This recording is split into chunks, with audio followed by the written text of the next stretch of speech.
Hi everyone.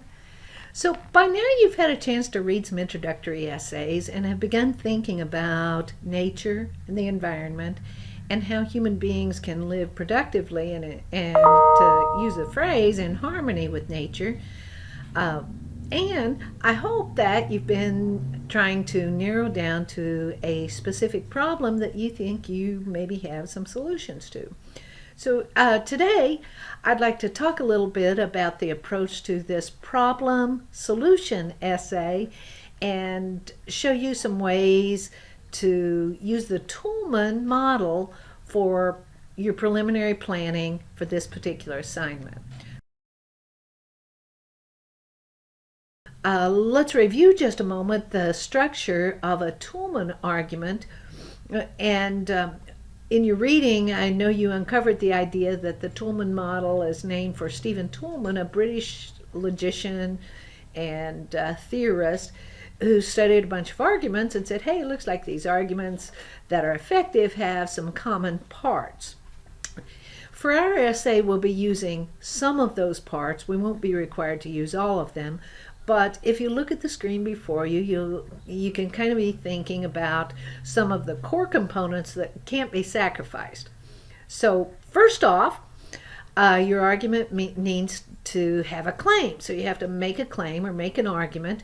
And in our instance, it's a problem solution argument. So it's presenting a particular problem and claiming that you have a solution, or at least a partial solution, to make things better. The second part of the Toulmin model consists of grounds, or the evidence, the support, the facts, the proof, so to speak. And if we are using the Toulmin argument for a problem solution essay, we can break all the grounds kind of into two broad categories.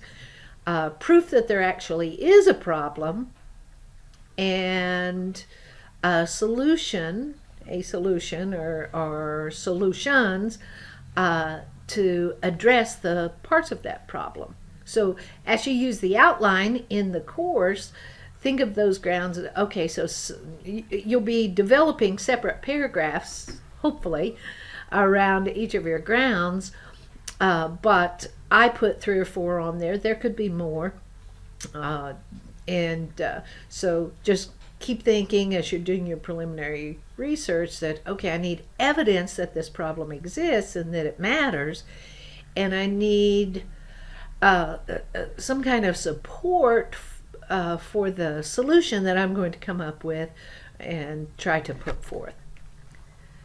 Well, those are the most important parts of a Toulmin argument, but that's not all there is to it. Remember, the third part was the warrant or warrants, and how we're going to use that is that I'd like for you to have a well-developed paragraph where you explain your values, why you think this matters, why it's important to you, and why you're linking the grounds to the claim that you're making. Okay, so clear enough, I hope, to that point. 2 other parts of the Toulmin model that we do want to use in this paper will be the presentation of some opposing arguments. That does not have to be exhaustive, but a couple would be good, wherein you anticipate people who disagree with you and fairly, level-headedly present a couple opposing arguments. And then the last part of the model is the rebuttal, wherein you take those opposing arguments that you presented, reasonably good, strong, solid arguments, and answer those arguments. Present your rebut those arguments, present your contrary point of view to whatever these opposing arguments are. Okay, well, all right, so there's our Toulmin structure. And again, let me say, so that you don't lose sight of this, you're not simply doing a research report on the idea that a problem exists. You're trying to narrow your focus to proving that there's a problem and coming up with a solution or partial solution to that problem. Okay, so you have to kind of keep that in your mind as you're going along. And last week I had informed you, or tried to inform you, caution you, especially on the discussion board, that there are some topics that are just too broad to take on for a problem solution essay, especially one that's just 3 to 5 pages.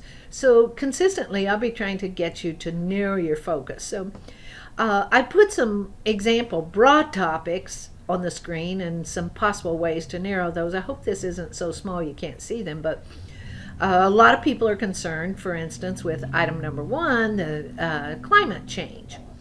Well, for good reason. That is a big problem, and it's going to take a whole lot more than 3 to 5 pages to present the extent of the problem, let alone come up with some kind of solution if we had one.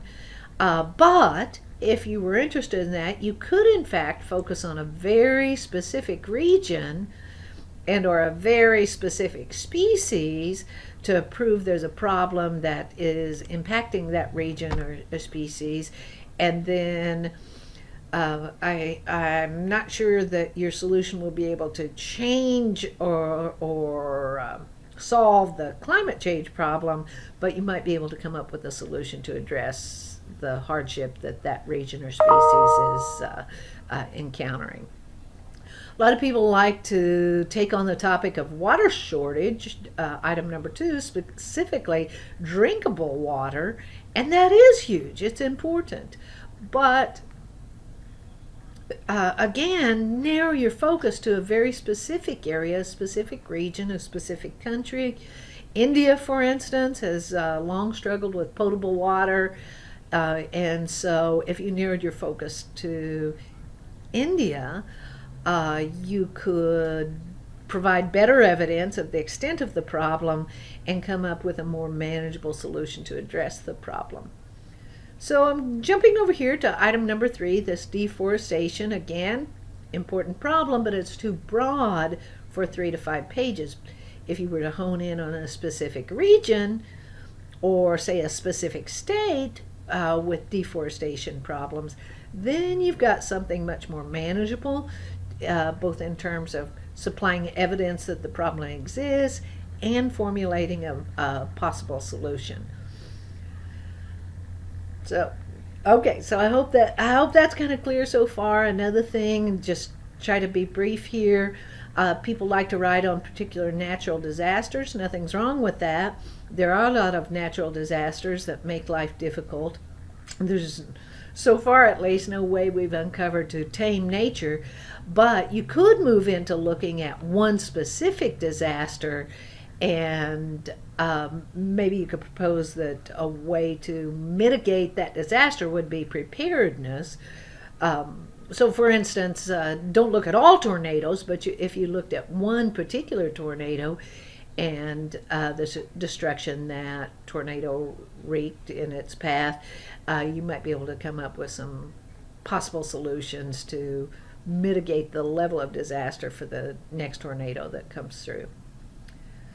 Okay, well, there's that. Another topic people like is looking at oil spills. Yes, that really does matter, but don't write about them all. Narrow to something specific, or maybe a few spills that took place in a very short period of time, and deal with that broad topic in that way if it's one that's catching your eye.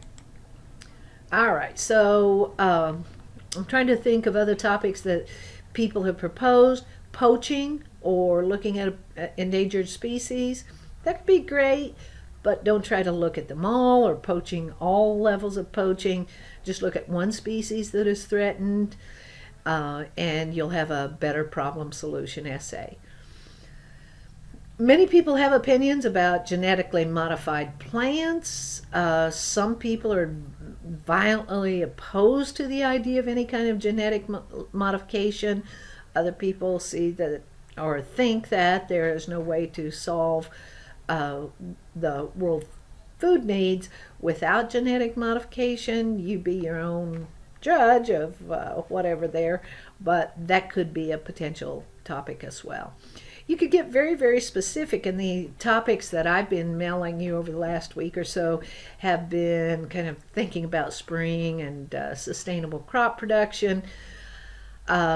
In this time of national or global, actually global panic and worry about food supply, uh, the private individual could in fact meet more of his or her own needs by thinking about gardening or some kind of home food production.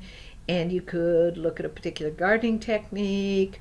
You could also extend that into livestock, by the way, and do something. I know several of you have talked about your involvement in FFA in high school and 4-H.